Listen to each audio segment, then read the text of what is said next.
ప్రతి ఒక్క మహిళకు ఎక్కడికి పోయినా కూడా రాష్ట్రంలో ఉన్నటువంటి ఏ ప్రాంతానికి పోయినా కూడా ఫ్రీ బస్ అని చెప్పాడు.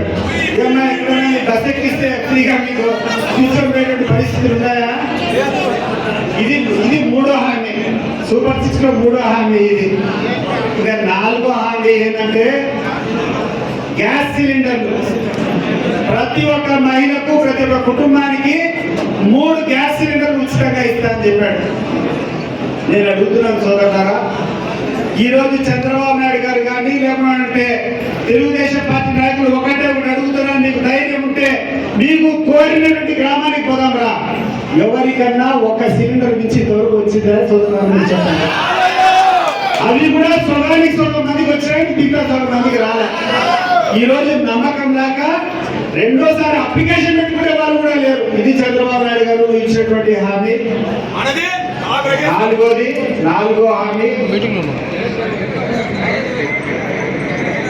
మహిళలకందరికీ కూడా 19 సంవత్సరాలు దాటితే 18 సంవత్సరాలు దాటితే 59 సంవత్సరాలు పెన్షన్ కి ఎలిజిబిలిటీ వచ్చేంత వరకు నెలకు 1500 చొప్పున 18,000 ఇస్తానని చెప్పాడు.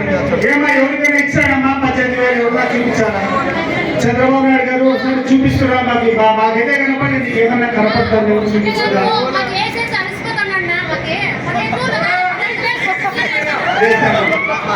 ఇటువంటి దౌర్భాగ్యమైనటువంటి 5వ ప్రామిస్.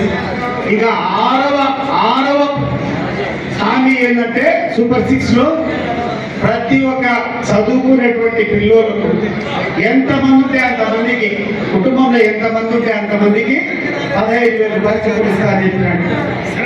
ఈ హామీని కూడా షరతు లేకుండా ఈ హామీని ఏం చేశాడు, 1 సంవత్సరం పొడుగున ఎక్కడ పట్టించుకోలే. పోయిన నెల జూన్ 4వ తారీఖున వెన్నుపోటు దినంగా మనం ప్రకటించి ఆ రోజు ప్రజల దగ్గరికి మనం పోయి ఒక పోరాటం మొదలు పెడితే ఇంకా బాగలేదనేటువంటి ఉద్దేశంతో ఈ నెల మొదటి వారంలో కొంతమందికి, అది కూడా సగం మందికి పడ్డా మిగతా వాళ్ళందరికీ ఏమని చెప్తాడు, ఎవరికన్నా రాకుండా అప్లికేషన్ పెట్టుకొని మళ్ళా ఇస్తామని చెప్తాడు. నాకు తెలిసి ఈ రాష్ట్రంలో సగం మందికి ఈ యొక్క డబ్బులు రాలే. అందరికీ చేసేటువంటి ఒకటే ఒక లెక్క ఏంటంటే 85 లక్షల మంది చదువుకునేటువంటి పిల్లలు ఉంటారు. 85 లక్షలకు 15,000 రూపాయలు చొప్పున ఇస్తే దానికి అవసరమయ్యేది 13,500 కోట్లు. ఎంత? మరి చంద్రబాబు నాయుడు బడ్జెట్ లో ఎంత పెట్టాడు తెలుసా? 8,000 కోట్లు పెట్టినాడు. మళ్ళీ ఇచ్చింది ఎందులో తెలుసా? ఇప్పటికీ 5,000 కోట్లు కూడా అయ్యాల. మరి ఇంత ఘోరంగా నువ్వు చెప్పినటువంటి సూపర్ 6 లో అమలు చేయకుండా ఆ రోజేమో చాలా గొప్పగా చెప్పినాడు. ఒక నేషనల్ ఛానల్లో ఇంటర్వ్యూ చేస్తూ ఇన్ని హామీలు ఇస్తాడవే, నువ్వు ఎక్కడి నుంచి అమలు చేస్తావయ్యా అని చెప్పి లోకేష్ గారిని అడిగితే, లోకేష్ ప్రభుత్వానికి ఇప్పుడేటువంటి నాయకులకు సంపద సృష్టించేది చేత కాదు, మా నాయకుడు చాలా అనుభవం ఉంది, సంపద సృష్టిస్తాము. ఒకవేళ మేము గనక ఇవి నెరవేర్చకుండా ఉంటే మా కాళ్ళను పట్టుకొని నిలదీసే హక్కు ఈ యొక్క రాష్ట్ర ప్రజలకు ఇస్తున్నామని చెప్పారు లోకేష్. చెప్పారు లేదా సోదరులారా మీరందరూ కూడా? ఈ రోజు లోకేష్ బాబు నీకోసం ఎదురు చూస్తున్నాను, మా అక్క చెల్లెళ్ళు, మా అన్నదమ్ములు, మా సోదరులంతా, రైతులందరూ ఎదురు చూస్తున్నారు. నువ్వు ఎప్పుడెప్పుడు వస్తావా నీ కాళ్ళను పట్టుకొని అడగాలని చెప్పి ఎదురు చూస్తాను. ఏమన్నా రెడీనా మీరంతా? అటువంటి పరిస్థితులు ఉంటే సంపద సృష్టి గురించి చంద్రబాబు నాయుడు గారిని ఏమయ్యా సంపద సృష్టిస్తున్నావు అంటే, కరెంటు ఛార్జీలు 1 రూపాయి కూడా పెంచాలన్నాడు. ఏమన్నా మీలో కరెంటు బిల్లులు కట్టే వాళ్ళు ఎవరెవరు కడుతున్నారు? ఇంత ముందుకి ఇప్పటికి ఎంత పెరిగింది నా కరెంటు ఛార్జీ? అది ఈ యొక్క చంద్రబాబు నాయుడు చేసినటువంటి ఘనత ఏంటంటే ఈ యొక్క కరెంట్ ఛార్జీ కూడా విపరీతంగా పెట్టి ప్రజలు బాగుతూ ఉన్నారు. ఇవన్నీ మభ్యపెట్టి ఈరోజు జనం దగ్గరికి పోవాలంటే జనంలో చైతన్యం వచ్చింది, మనం అబద్ధాలు చెప్పినాం ఈ నిలదీస్తారని చెప్పి ఈ యొక్క ఖచ్చితంగా చేసేటువంటి చంద్రబాబు నాయుడు డైవర్షన్ పాలిటిక్స్ అంటే పక్కదారు పెట్టించేటువంటి దారి ఎంచుకున్నాడు.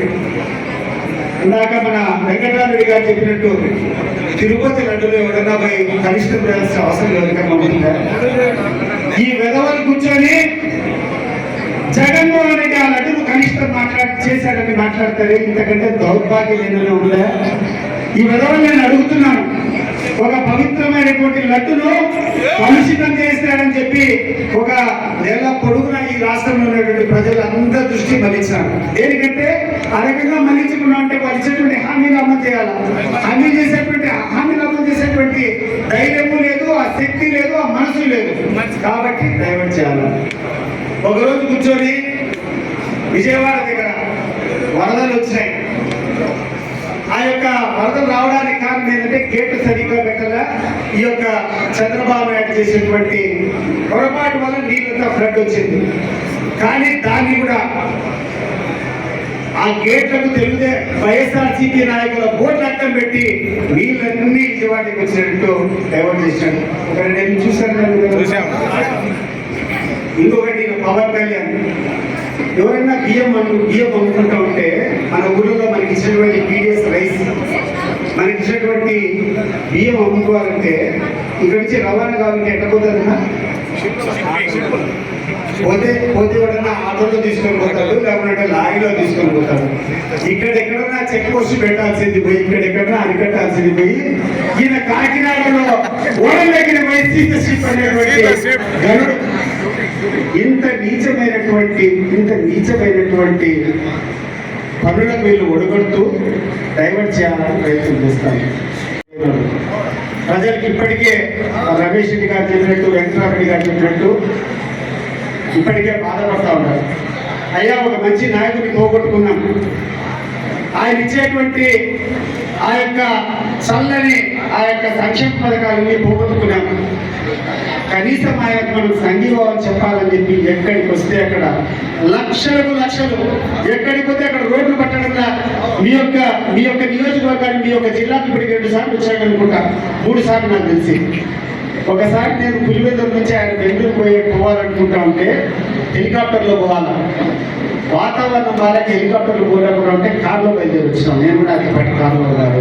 వెంకటరామరెడ్డి గారు కూడా ఇక్కడ జాయిన్ అయినాను. జనం ఎట్లా తెలుసుకున్నారో ఎవరికి ప్రోగ్రామ్ తెలియదు. 10 నిమిషాల ముందు వరకు నాకు కూడా తెలియదు ఆయన కార్లో పోతాడని. కార్ ఎక్కి కూర్చొని వస్తూ ఉంటే ఇక్కడ నుంచి ఈ జిల్లాలో పోతా ఉంటే ఎక్కడ చూసినా ట్రాఫిక్ జామ్, ఎక్కడ చూసినా వేల కొద్ది లక్షల కొద్ది జనాలు ఉన్నాయి. అది జగన్ యొక్క శక్తి. ఎవరికి నోటీసు వచ్చినా రాప్తాడు నియోజకవర్గంలో అక్కడ ఒక వైఎస్ఆర్సీపీ కాంగ్రెస్ పార్టీ కార్యకర్తను కొట్టడం జరిగింది. అతను ప్రాణాలు కోల్పోతే అతన్ని పరామర్శించాలని చెప్పి రాప్తాడు పోతే మీరందరూ చూసినారు. ఎక్కడ చూసినా చెక్ పోస్టులు పెట్టారా? తారపడుగా చెక్ పోస్టులు, ఇన్ని చెక్ పోస్టులు పెట్టినా ఎవడు ఒకరు కూడా ఒక వాహనం పెట్టి జనం తోలకుండా లక్షల మంది జనం వచ్చారంటే కారణం ఏంటి? జగన్మోహన్ రెడ్డి. మీ ఊర్లోనే మీ జిల్లాలోనే, సత్యసాయి జిల్లాలోనే మిలిటరీలో నాయకు ఆయన చనిపోయారు. ఆడికి జగన్మోహన్ రెడ్డి పోతే ఎంతమంది వచ్చినారు? రోడ్లు పట్టారు. దేనికి ఇది సంకేతం అని చెప్పి నేను అడుగుతున్నా. చంద్రబాబు నాయుడు ఒకసారి కన్ను తెరువు, లోకేష్ ఒకసారి కన్ను తెరువు, పవన్ కళ్యాణ్ ఒకసారి కన్ను తెరువు. ఈ యొక్క ప్రజలు ఈరోజు ఇంత పెద్ద ఎత్తున జగన్మోహన్ రెడ్డి దగ్గరికి వస్తున్నారంటే మీరు చేసిన ద్రోహాన్ని ఎండగొట్టడానికి, ఆ మంచి నాయకుడికి మేము చేసేటువంటి మోసానికి ప్రాయశ్చిత్తంగా మేము వస్తున్నామని చెప్పి సంఘీభావం వ్యక్తం చేస్తున్నారు. కాబట్టి మీ యొక్క చౌకబార్ రాజకీయానికి ఈరోజు ప్రజలు నమ్మేటువంటి పరిస్థితులు లేరు చంద్రబాబు నాయుడు అని చెప్పి ఈ సందర్భంగా గుర్తు చేస్తున్నాను. నీకు ధైర్యం ఉంటే, నీకు శక్తి ఉంటే నువ్వు మేలు చేయి. ఆ రోజు విపరీతంగా కూర్చొని మాట్లాడినాం. ఈ రాష్ట్రం అంతా దివాలా తీసిపోయింది, విపరీతంగా అప్పులు చేస్తాను ఈ రాష్ట్ర ప్రభుత్వం అని చెప్పాం.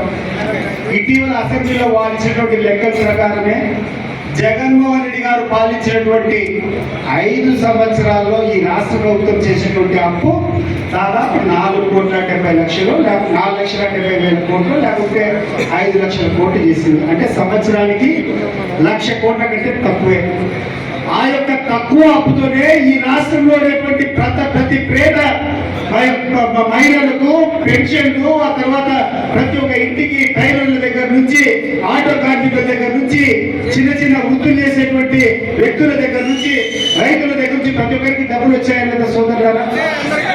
మరి ఈ సంవత్సరం ఒక్క సంవత్సరంలోనే ఈ చంద్రబాబు నాయుడు చేసినటువంటి అప్పు 1,55,000 కోట్లు.